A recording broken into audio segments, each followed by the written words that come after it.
Hello guys, good morning. So, ngayon ay Tuesday, November 11. So,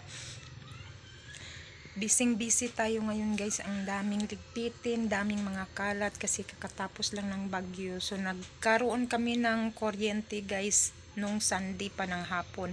1 week kaming walang kuryente dito at pahirapan din sa tubig.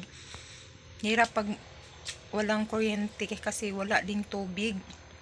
Dahil yung mga di kuryente, burn out, so walang supply ng tubig, so napakahirap. So buti na lang at meron na, pero hanggang ngayon wala pa rin akong delivery, wala pa rin tubig na dumating na nag-deliver kasi siguro dami pa nilang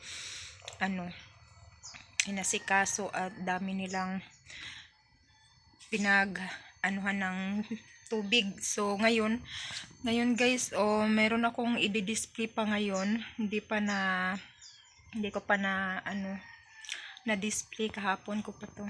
So kahapon ko pa yan nabili. Hindi ko pa naayos. Ayan, dami pang kalat. So ngayon ay nagluluto pa ako ng agahan guys. Di pa ako na tapos. So muna ako mag-vlog. So pakita ko sa inyo kung anong mga kalat dito guys sa amin. So ayan, dito tayo. Yan, hindi pa ako nakapagwalis kasi busy, ang daming gawa. Yan, ayan yung aking sirang-sira. Yan, nasisira yung yung washing ko, muntik ka ng mabagsakan. Yan, hindi pa na daming kalat, hindi pa nakapagwalis, nasisira. So yung bubong ng bahay dito sa kabila sa kanila ni Papa, natanggal yung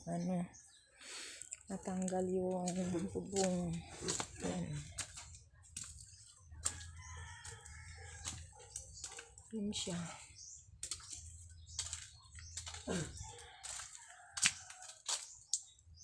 Kita ba? Yun guys.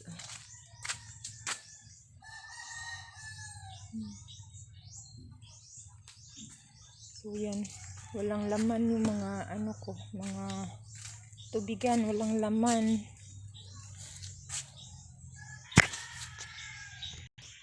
So yan tanggal yung bubong niya, sira.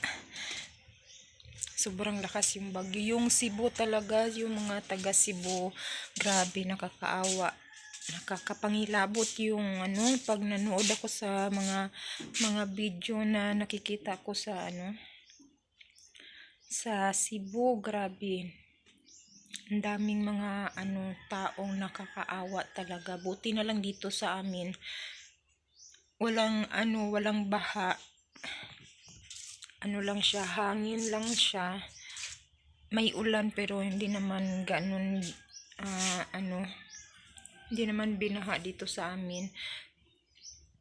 So yan, sobrang nakakatakot talaga yung lakas. Tapos pagkatapos ng tino, nasundan pa nung uwan na bagyo. So buti dito sa amin yung uwan na lang siya, hangin na lang siya. May kasama siyang pero hindi malakas, parang ambon-ambon lang yung niya. Yung kinatatakutan ko talaga yung kahoy, yung dyan sa harap namin, tapos yung lubi dito, yun nakakatakot kasi may ibang mga lugar dito sa amin na natumbahan nabagsakan ng niyog. Nakakatakot pag may mga puno sa paligid ng bahay mo. So ngayon guys ay nag-prepare ako ng gulay. Yan, magluluto ako ng gulay.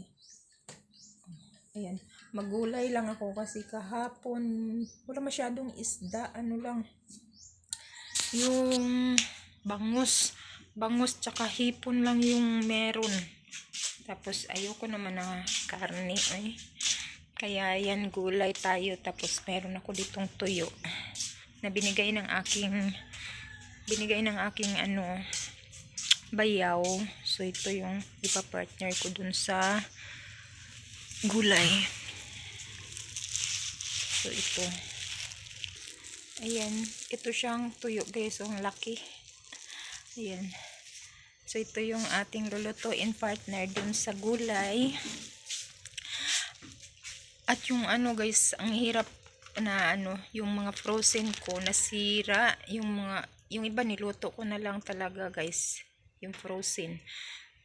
Kasi 1 week kaming walang kuryente. Yung kapatid ko talaga, ang dami talagang nasira niya na mga frozen kasi marami siyang stock na ano, na stock na mga frozen. At hindi niya rin naluto agad. Huli na niya, isipan niya. Sabi ko lutuin na lang. Kaso, yun nga, pumunta sila dito. Iniwan nila yung ano, yung bahay nila. Kasi wala ding kuryente doon. So, yun, pinamigay lang yata o tinapon na lang niya. Ang dami ko pang ano, meron pa ako mga sitseria dito guys. So, na ano, di-display. Dahil pa nating aayusin. So, yun lang muna yung update ko sa inyo guys. So, God bless sa mga taga Cebu. Sana maging okay na. Grabe talaga yung nadaanan ng mga taga Cebu kasi kakatapos lang ng lindol, bagyo na naman, binaha na naman sila, so nakakaawa. So ingat kayong lahat guys, pray lang at God bless sa inyong lahat. Thank you, bye bye.